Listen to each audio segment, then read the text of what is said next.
누가복음 6장 27절에서 38절 말씀.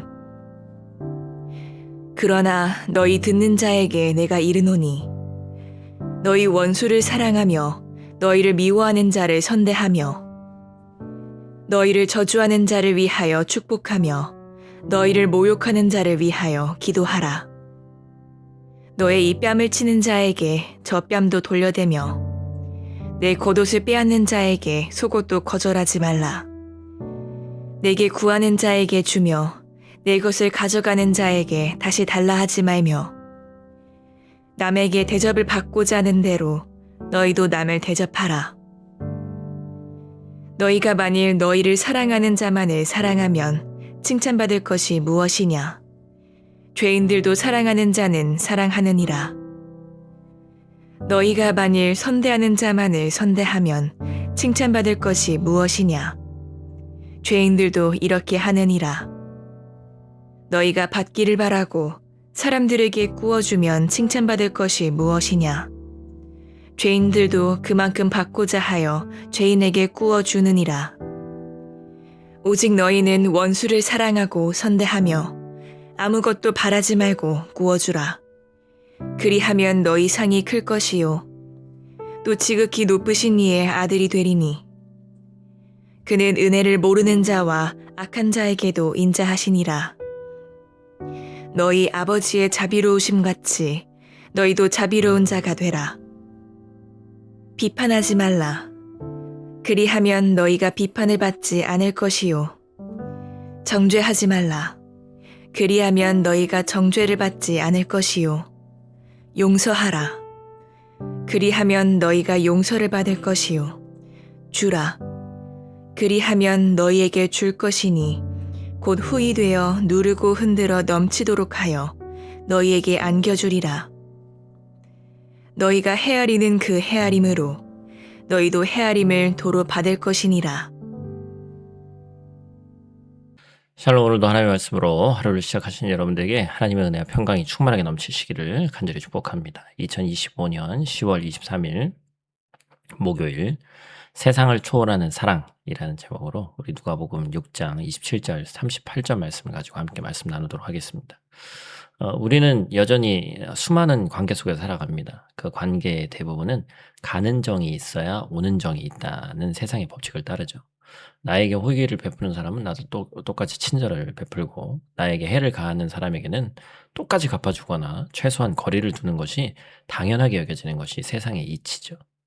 이처럼 철저한 상호성의 원리가 지배하는 이 세상 속에서 예수님은 오늘 우리에게 세상의 상식과 기대를 완전히 뒤엎는 혁명적인 가르침을 선포하시죠. 그것은 바로 원수를 사랑하라라는 이 세상의 어떤 그 마인드로는 절대로 이해가 되지 않는 하나님 나라의 법입니다.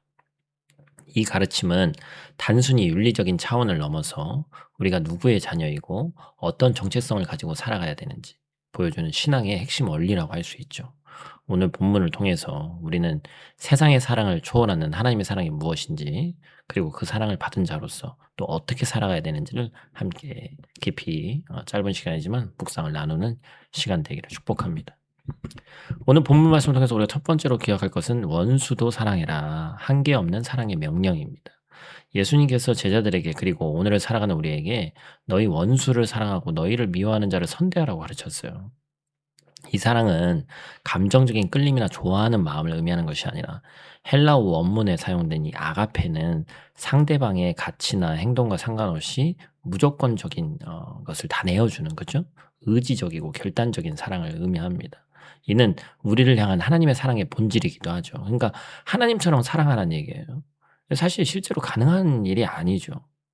그런데 이제 또 추가적으로 추상적인 것을 좀 더 구체화시켜서 주님께서 풀어서 말씀하십니다. 너희를 저주하는 자를 위해서 축복하고 너희를 모욕하는 자를 위해서 기도해라. 소극적으로 미워하지 않는 것을 넘어서 적극적으로 그들의 영혼을 위해서 하나님의 은혜를 구하는 자리까지 나아가라는 거예요. 한술 더 떠서 너의 이 뺨을 치는 자에게 저 뺨도 돌려대며 내 겉옷을 빼앗는 자에게 속옷도 거절하지 말라. 여러분, 이게 가능합니까? 그죠? 문자 그대로 무저항적인 폭력을 용납하라라는 의미보다는 보복의 악순환을 끊고 악을 선으로 이기라는 강력한 촉구죠. 개인적인 모욕과 손해 앞에서 나의 권리를 주장하기보다는 더 큰 사랑과 평화를 위해서 기꺼이 손해를 감수하는 태도를 의미합니다. 이러한 사랑은 세상의 관점에서는 어리석고 나약해 보일 수 있죠. 세상은 받을 것을 기대하고 사랑을 베푸는 겁니다. 그런데 예수님은 오직 너희는 원수를 사랑하고 선대하고 아무것도 바라지 말아라. 그리고 꾸어주고 그렇게 하면 너희 상이 클 것이고 또 지극히 높으신 이의 아들이 될 것이고 은혜를 모르는 자와 악한 자에게도 인자하시니라. 얼마나 이 귀한 약속의 말씀이에요. 대가를 바라지 않는 사랑을 바로 그것이 하나님 이 자녀의 어떤 표지인데 그것을 가지고 상은 하나님이 내리시는 거라는 거죠. 이 엄청난 요구는 우리가 본래 원수였을 때 하나님과 우리를 사랑하신 하나님의 은혜의 뿌리를 두고 있습니다. 골로새서 1장 21절 22절 말씀 전에 악한 행실로 멀리 떠나 마음으로 원수가 되었던 너희를 이제는 그의 육체의 죽음으로 말미암아 화목하게 하사 너희를 거룩하고 흠없고 책망할 것이 없는 자로 그 앞에 세우고자 하셨으니 이렇게 말씀하십니다. 하나님과 원수되었던 우리가 먼저 그분의 무조건적인 사랑으로 용납되어서 자녀가 됐어요. 그러므로 우리가 원수를 사랑하는 것은 억지로 행하는 고행이 아니라 먼저 받은 그 놀라운 사랑에 대한 마땅한 반응이어야 되고 하나님의 자녀로서 아버지를 닮아가는 것이 당연한 모습이다라고 오늘 말씀은 우리에게 가르치고 있습니다. 두 번째로 기억할 것은 아버지처럼 자비해라. 용서와 긍휼의 삶입니다. 예수님의 가르침은 원수 사랑에서 한 걸음 더 나아가서 우리 삶의 전반적인 태도가 어떠해야 되는지를 보여주고 있어요. 너희 아버지의 자비로우신 같이 너희도 자비로운 자가 되라. 이 자비는 불쌍히 여기는 마음을 넘어서 상대방의 허물과 죄를 덮어주고 용서하는 구체적인 행동을 포함하는 개념입니다. 이는 하나님의 가장 중요한 성품 중 또 하나죠. 예수님은 우리가 바로 그 아버지의 성품을 닮아야 된다고 도전하시는 거예요. 자비로운 삶은 구체적으로 비판하지 않고 정죄하지 않고 용서하는 모습으로 나타납니다. 그래서 비판을 받지 아니하거든 비판하지 말라라는 그 말씀처럼 다른 사람의 죄와 허물을 판단하고 단죄하는 것은 우리의 역할이 아니라는 거예요. 우리는 모두 하나님의 심판대 앞에 서야 될 죄인일 뿐입니다. 타인을 향한 날카로운 비판의 잣대는 결국 자기 자신에게 돌아오게 된다는 것이죠. 대신 우리는 적극적으로 뭘 해야 되는 거예요? 용서하라는 거예요.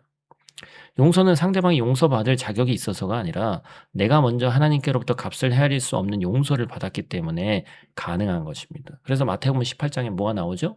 1만 달란트 빚진 자의 비유가 나오잖아요. 주인에게 도저히 갚을 수 없는 1만 달란트를 현재 가치로는 수조 원이죠. 근데 그 빚을 탕감받은 종이 자신에게는 고작 100데나리온, 그러니까 100일 동안 이 품삯이죠. 그 빚진 동료를 용서하지 못하고 옥에 가두는 모습을 통해서 우리가 받은 은혜를 잊고 타인에게 얼마나 인색하게 구는지 통렬하게 지적하시는 거예요. 우리가 하나님께 받은 구원의 은혜는 1만 달란트와 같습니다.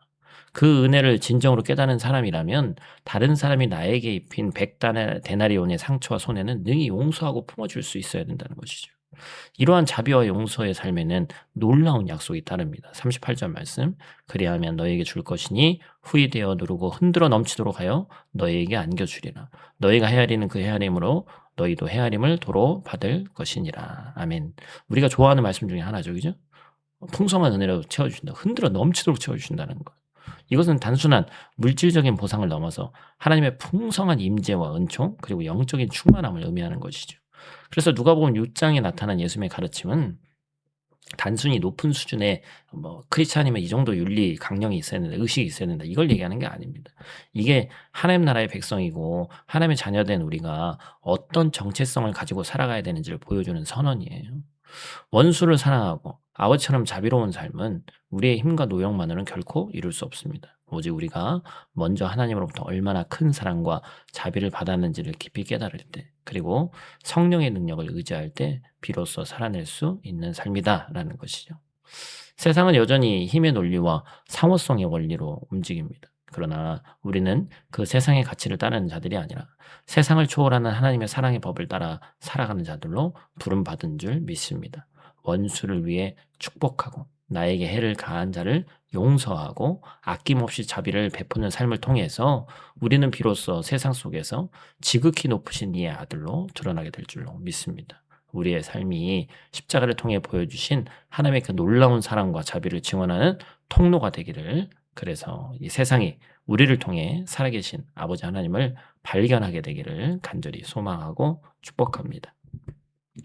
오늘 말씀을 통해서 우리가 함께 실천하기를 원하는 것은 내가 옳다라고 주장하기보다는 관계가 더 먼저라는 생각으로 나갔으면 좋겠습니다. 가정이나 직장에서 억울한 말을 들었을 때 맞서서 이기기보다는 한 번은 참고 관계를 지키는 선택을 해보시길 바라요. 예수님께서 겉옷을 빼앗는 자에게 속옷까지 내어주라고 하신 것처럼 오늘은 내 자존심을 좀 내려놓고 평화를 더욱더 선택해보는, 우리 안에서 막 그 올라오는 것들을 한번 누르는 그러한 삶이 있기를 원합니다. 그것이 세상을 초월하는 사랑의 가장 구체적인 표현인 줄로 믿습니다. 우리 다 같이 있는 자리에서 함께 기도하고 마치도록 하겠습니다. 사랑과 자비의 아버지 하나님, 오늘도 새 아침을 우리에게 허락해 주심에 감사를 드립니다. 세상은 여전히 계산과 조건으로 사랑을 나누지만 주님은 아무 조건 없이 우리를 사랑하셨습니다. 우리가 아직 주님의 원수였을 때 먼저 손 내밀어 주신 그 사랑이 오늘 우리를 다시 일으켜 세웁니다. 주님, 오늘 하루 우리가 그 사랑의 증인이 되게 하여 주시옵소서. 우리를 불편하게 하는 사랑 앞에서도 분노보다는 자비를, 판단보다는 용서를, 비난보다는 축복을 선택하게 하시고 이 보복의 악순환을 끊는 믿음의 결단이 우리로 하여금 있을 수 있도록 하나님 도와주시옵소서. 우리가 비판하기보다는 용서하기를 원하고 정죄하기보다는 품어주는 하루 될 수 있도록 도와주시고, 내가 헤아리는 그 헤아림으로 주님께서 나를 헤아리신다는 말씀을 기억하고 모든 관계 속에서 아버지 하나님의 마음을 품을 수 있도록 하나님 도와주시옵소서.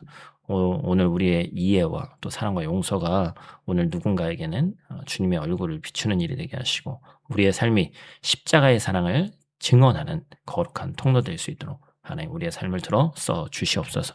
예수님 귀하신 이름으로 기도드립니다. 아멘.